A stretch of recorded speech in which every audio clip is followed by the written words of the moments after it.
Hey, horror fans, guess what? I've got great news. I've got two really wonderful guests tonight, and we're going to talk about the horror stuff. So I'm doing double duty. Double duty, going to talk about horror cons. These guys they're co founders of their own convention. You've probably been there. I've been there. I've appeared there. I may have seen you there. You're going to love it. So stay tuned. We're going to have some fun.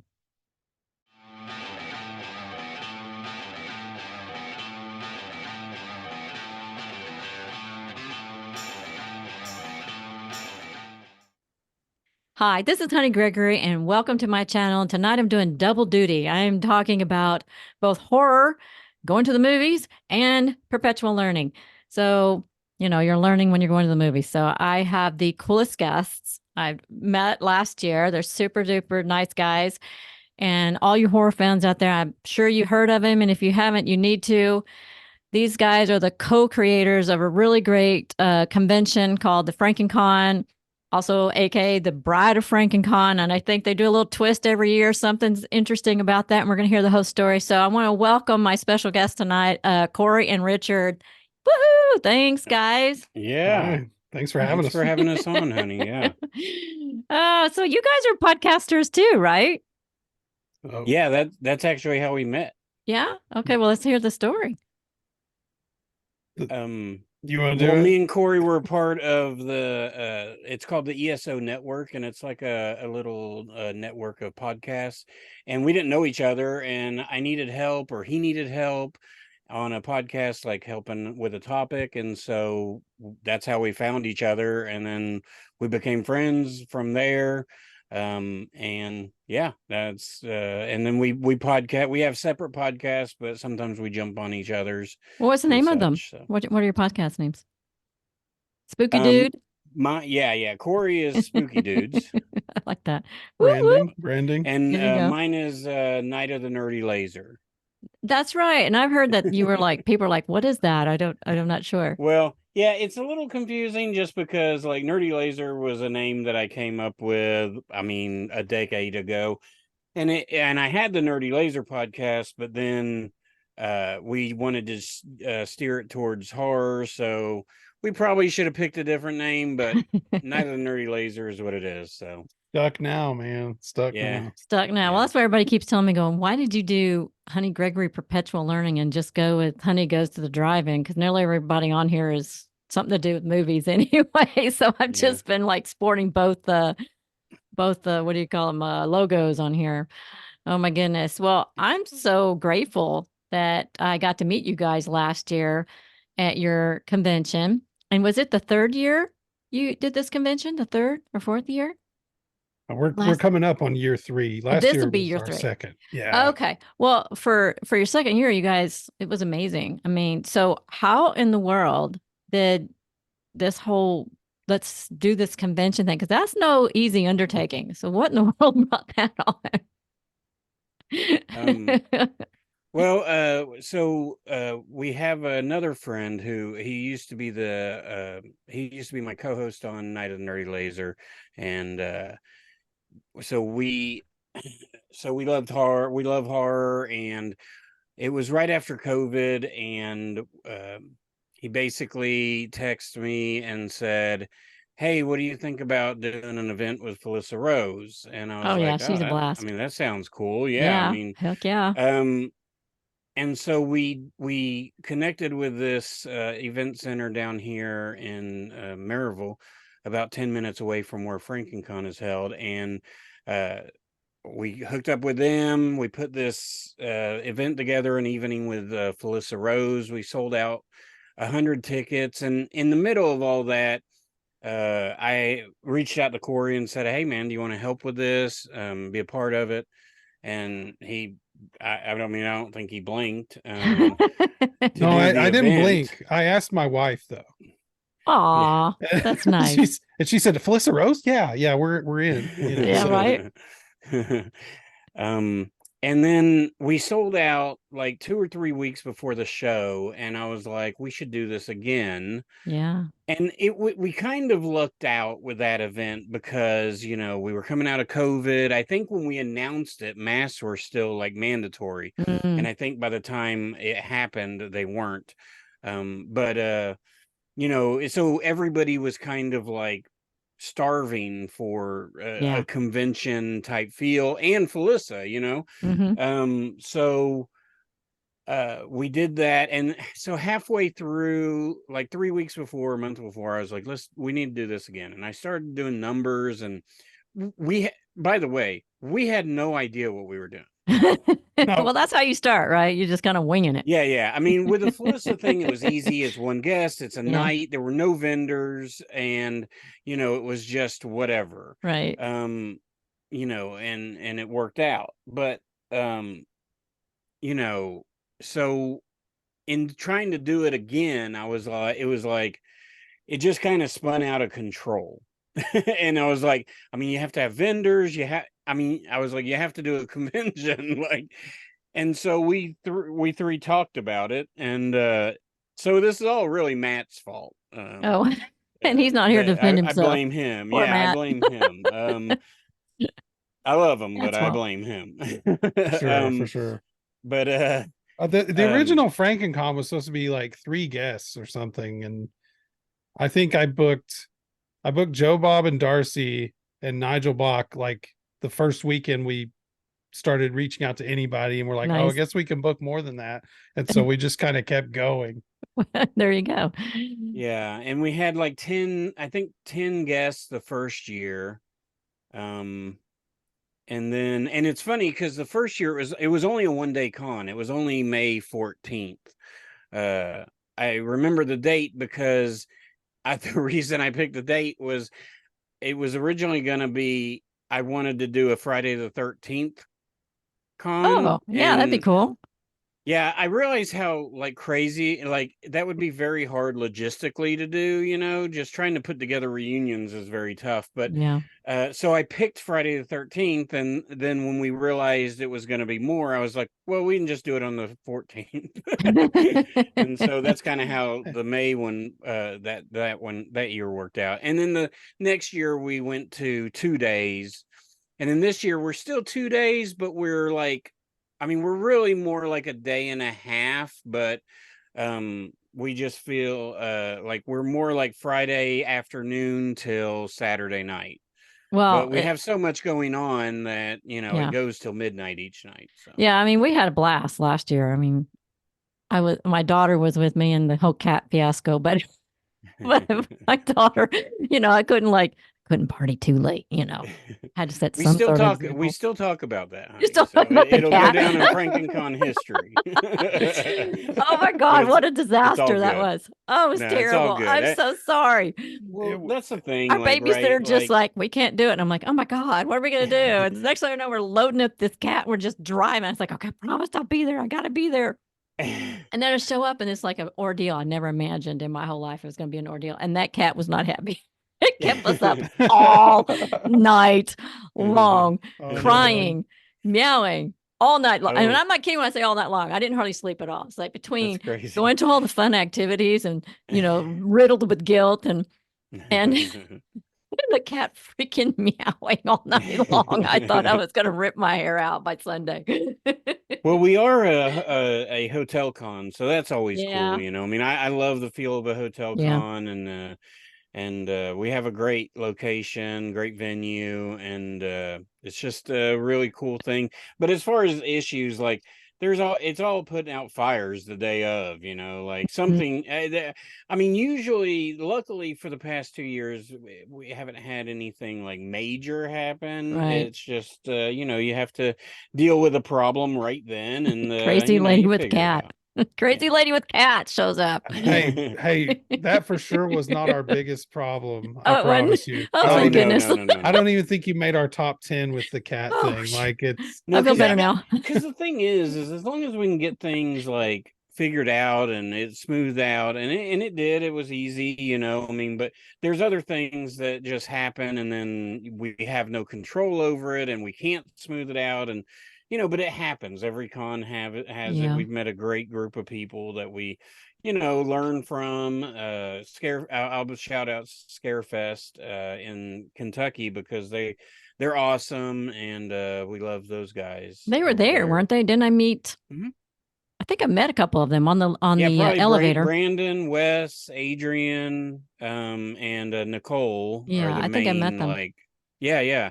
Super Yeah, they nice. party with us, and they come down, and we all hang out at the end of the day, and they're really cool. And yeah, they'll probably, I mean, I know they'll be there this year. I think they're going to be set up. I actually have to talk to Brandon about that, but That's they're cool. usually set up just sharing their convention, and they're already putting people out there, and tickets go on sale at the time of this recording tomorrow, so they're gearing up for Ooh. their con. Oh, goodness. All right. So when is yours for everybody?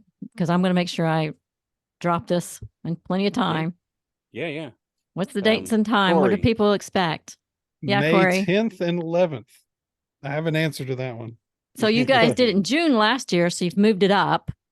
Our first year was May, and then we went to June. And like I'm married to a school teacher, and my sister is a school teacher, and our friends who run the ticket booth up front, one of them is a school teacher. So it's like, can we move it back to May? Because that's actually like easier than June. And so you would think they'd still be in school. They get out early, or well, the weekend we picked for year one was very busy for my wife. She's a high school teacher. I think they had graduation like the week after or something like that. So it was just a lot leading up to it. But yeah, I don't know.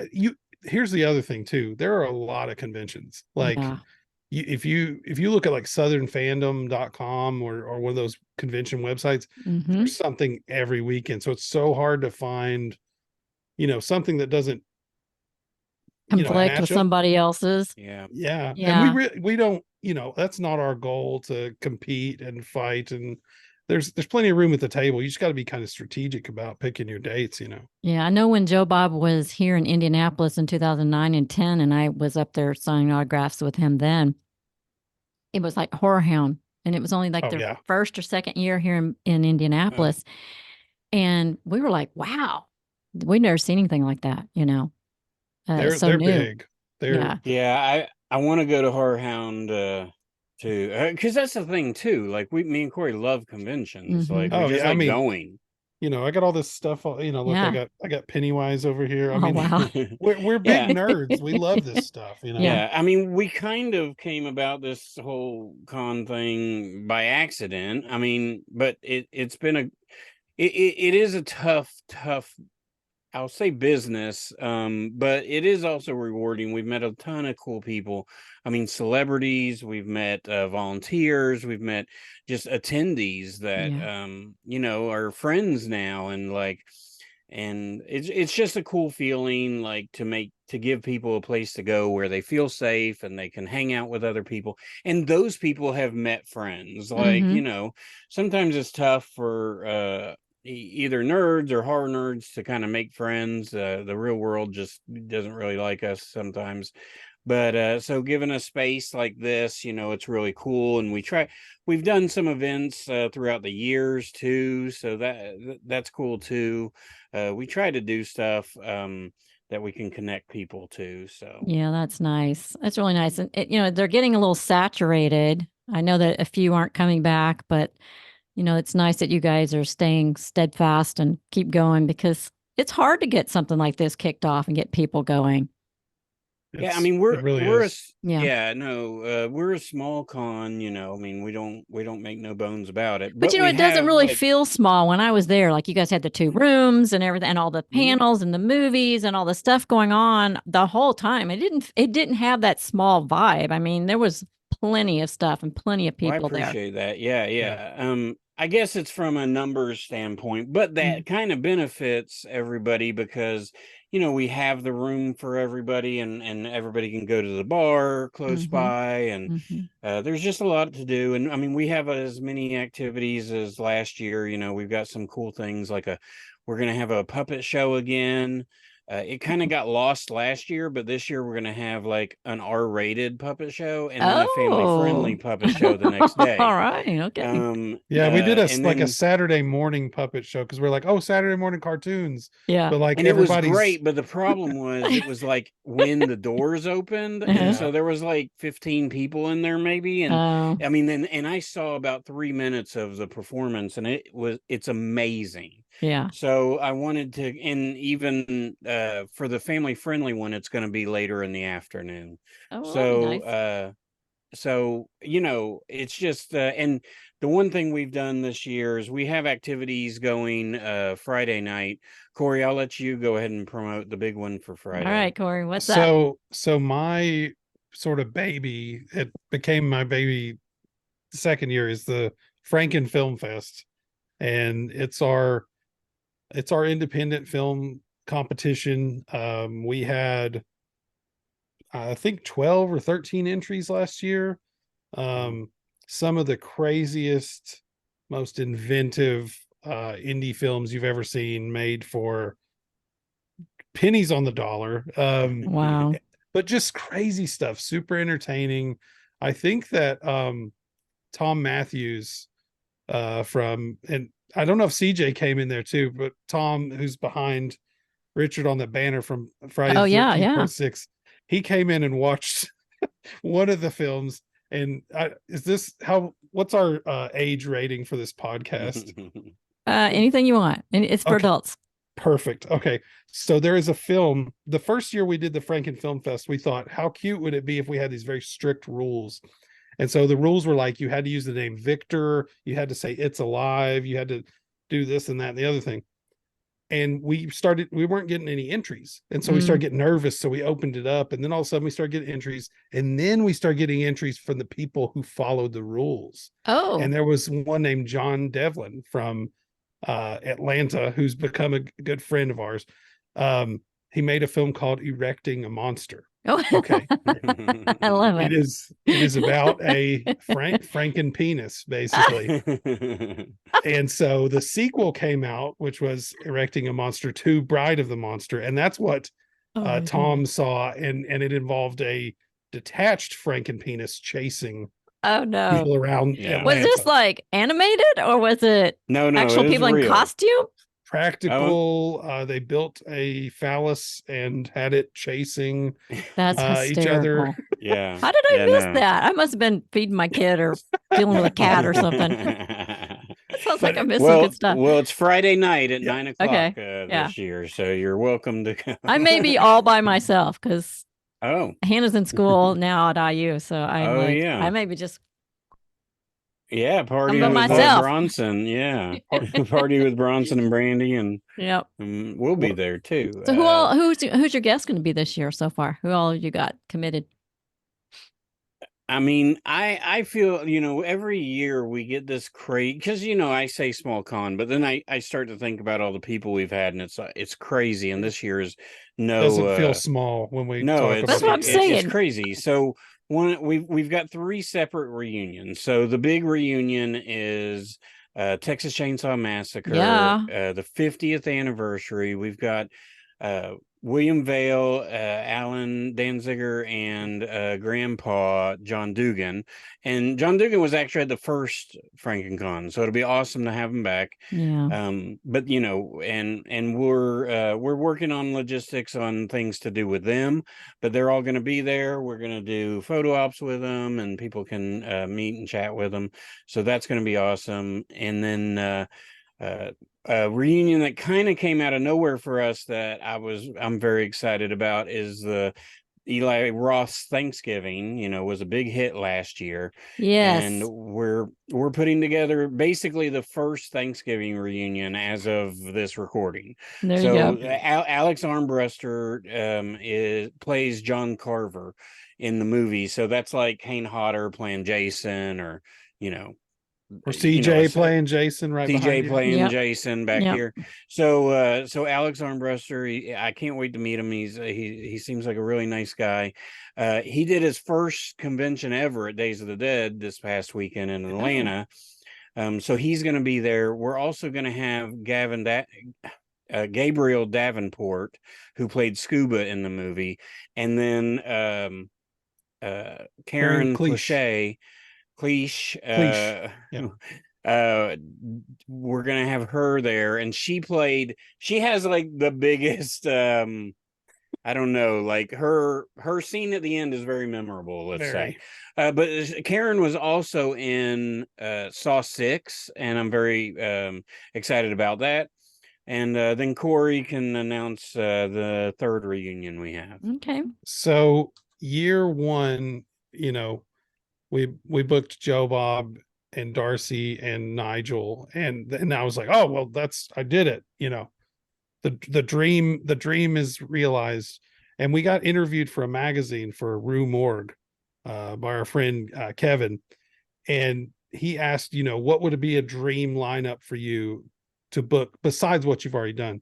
And I said Linnea Quigley, Michelle Bauer, Brink Stevens. They were all three in Sorority Babes and the Slime Ball Bolorama, all three in Nightmare Sisters. You know, each of them have been in countless, like, hundreds classic of movies, probably. Right. Everything from the drive-in and the video store. They've all been in it, and that was the first. I believe they were the first ones we booked for year 3, right?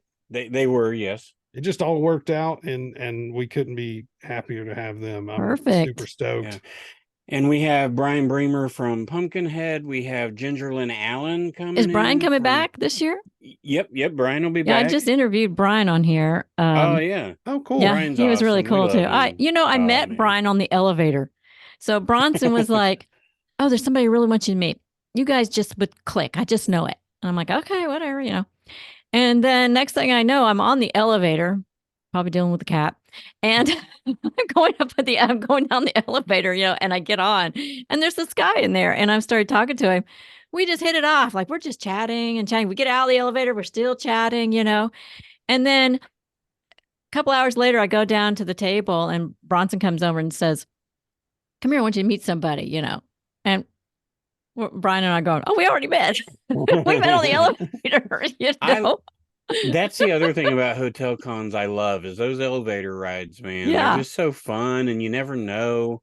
You just never know. And hanging out in the bar, I mean, last year, I mean, almost all the stars were hanging out at the bar at some point, you know, eating dinner or drinking, whatever. I know. Felisa had like 40 guys trying to all squeeze in and talk to her, you know, at one time. And we're like trying to get around to the empty tables on the other side to sit down, you know. No one's even looking at anybody else but her, you know. Yeah. She's so cute, so sexy, bubbly. She's just a doll, you know. You can't go wrong with her. Gingerlyn Allen, a lot of horror fans would know her from The Devil's Rejects. And we're excited to have her for her first time. So we've just got Mick Strawn will be there again. He's like the crazy uncle of FrankenCon. We love Mick hanging around. We got one other one. We got some lady named Honey. Oh, oh yeah, I'll be there. That's right.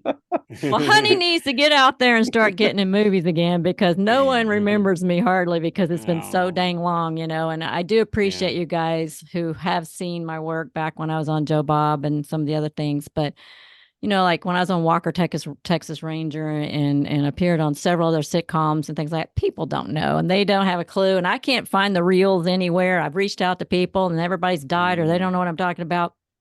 But so I think I did a really small part in very, very small little cameo in Coffin Tooth 2, which we actually shot there at the FrankenCon outside of the hotel. So, and I was freezing my tushy off. Oh, and wow, okay. I had, and Felisa had convinced me to do a shot with her. So I'm like, so the quality. Can't turn her down unless you're sober.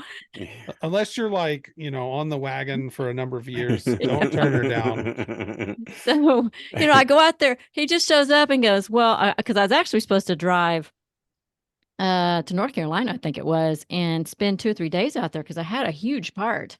And I was going to be shooting for like a couple of days. And then all of a sudden they just said, "Oh, well, we're here. We'll just switch it all up, and we'll let you do this little part, and we'll save you for something in the future." You know, I was like, dang it. I was finally going to get to have some fun. But so I did. I think I was like a news reporter for a couple couple minutes. But I'm ready to get back out there. I think it'd be fun, and then I'll be That's more a nice viable. thing. Yeah. Well, Yeah. I was gonna say that's a nice thing about like doing cons, and like FrankenCon in particular, I can speak on like the amount of networking that is done at Oh FrankenCon is man. insane. I Yeah. mean, if you want to be on a podcast, there's a podcast there floating around that you can be on. Like, so it's just a really cool atmosphere for celebrities, for attendees, for everything.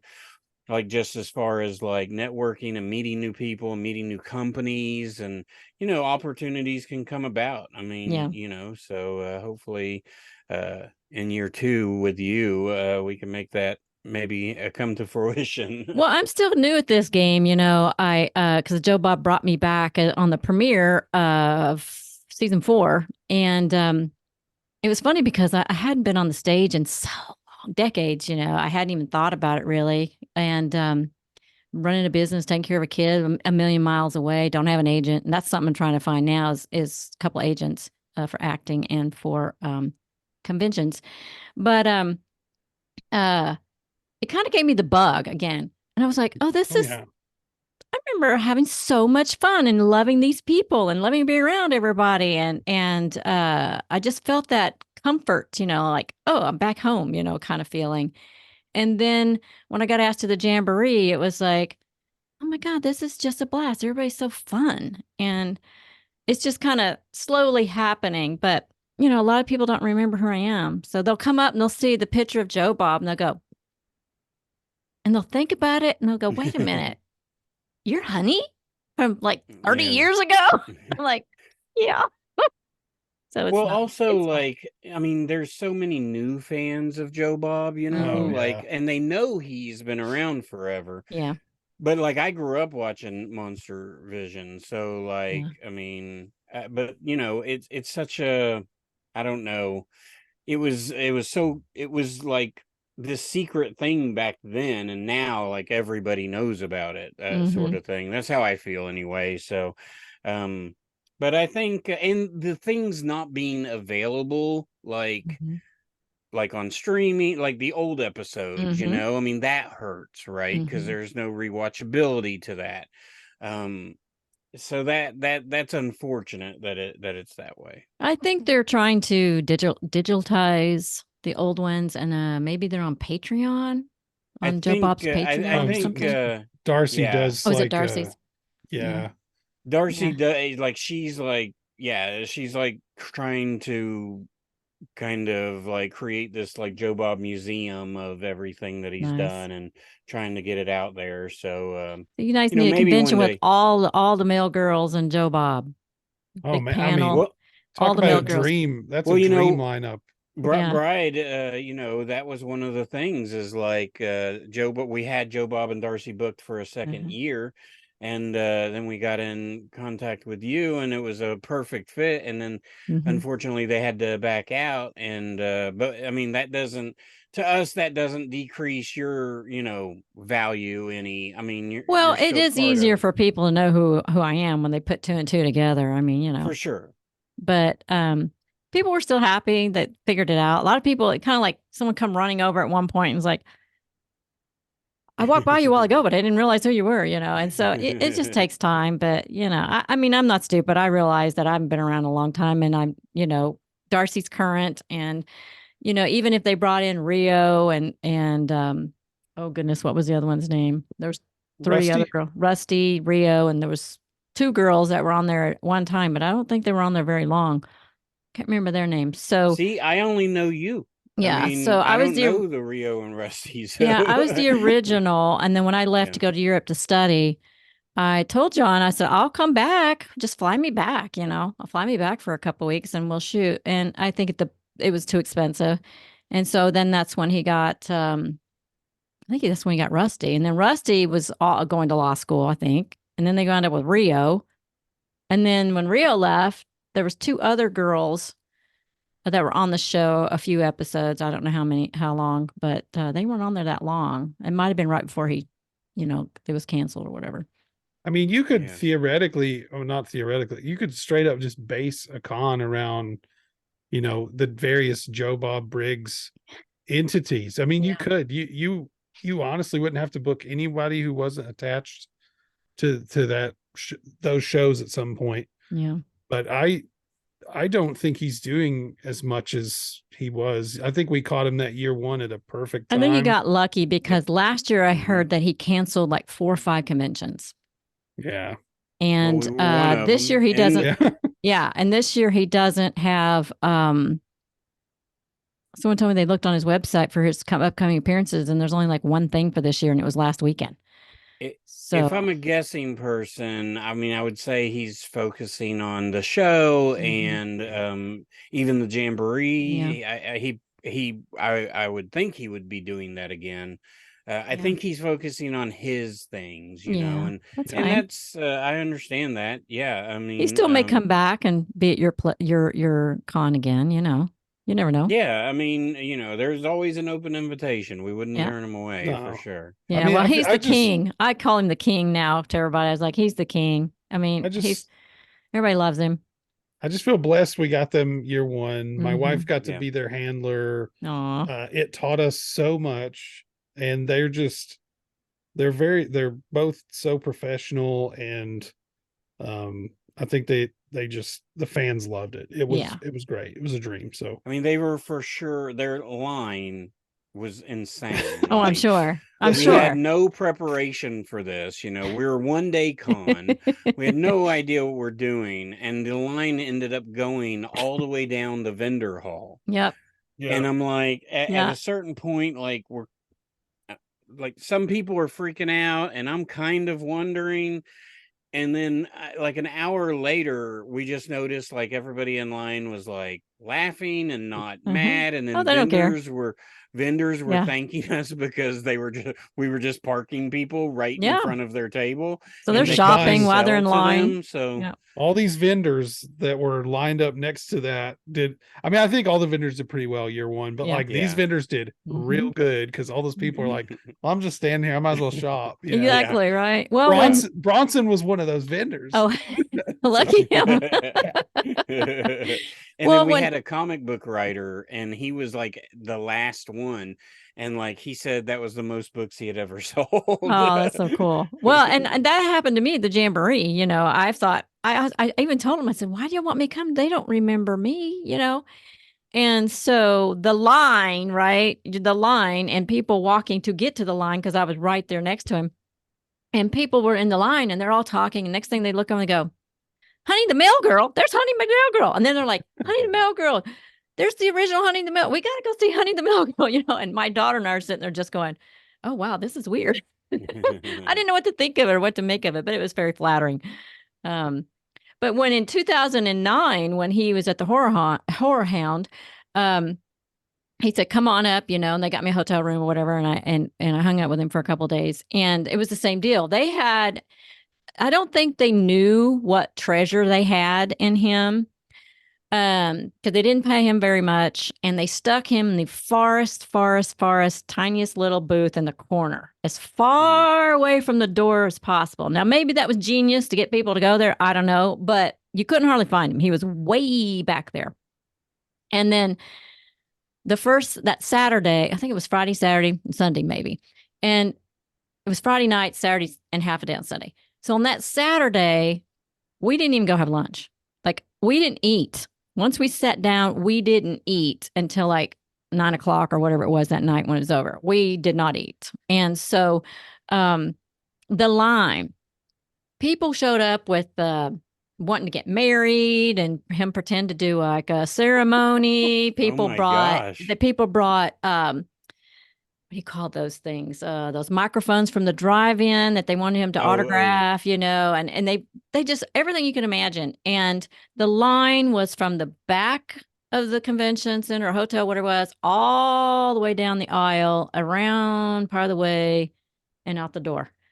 And like you said, nobody was unhappy about it. They hadn't seen him in, I don't know, maybe a decade or so.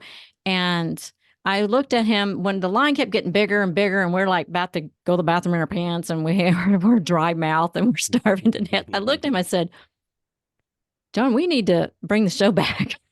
Let's do it. He goes, no, nobody wants me back. And I'm like, Are you not seeing the evidence here? I mean, hello. And it was the same way in 2010. So he's definitely a draw. Anybody who's smart enough to get him at a convention, they're doing the right thing. He seems more surprised by his yeah. I don't know which his more recent success than anyone else. Like all of us are like, duh. Yeah, he told me, he goes, nobody would ever watch anything like that.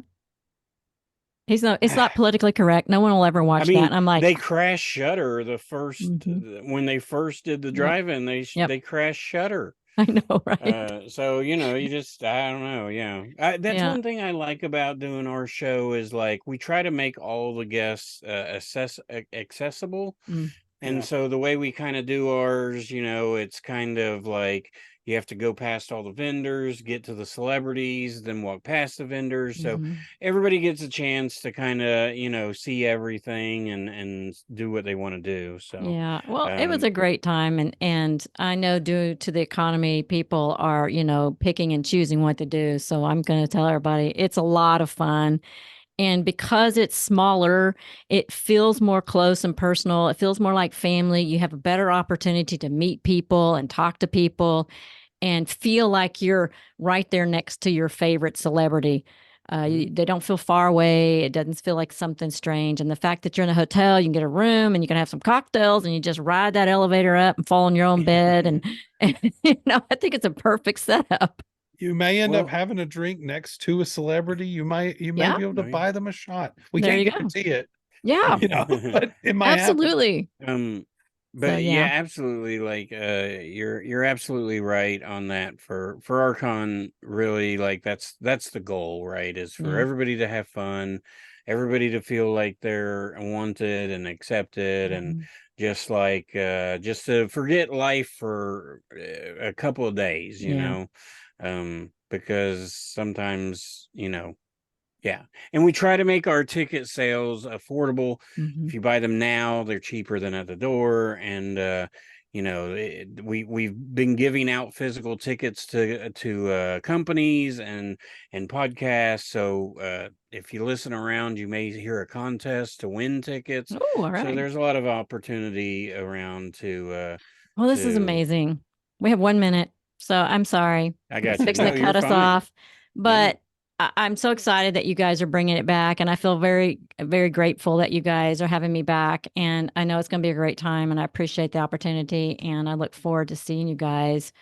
So I'm going to post all of the descriptions and links and all that stuff down below. So all you horror fans out there, you need to subscribe and check it out and go to the FrankenCon, May 10th and 11th, right? That's right. That's right. Oh my gosh, our time is up. I'm so sorry. I enjoyed it so much. Thanks, guys. Thanks for having us. Honey. I appreciate you. All right, see you soon. Bye, guys.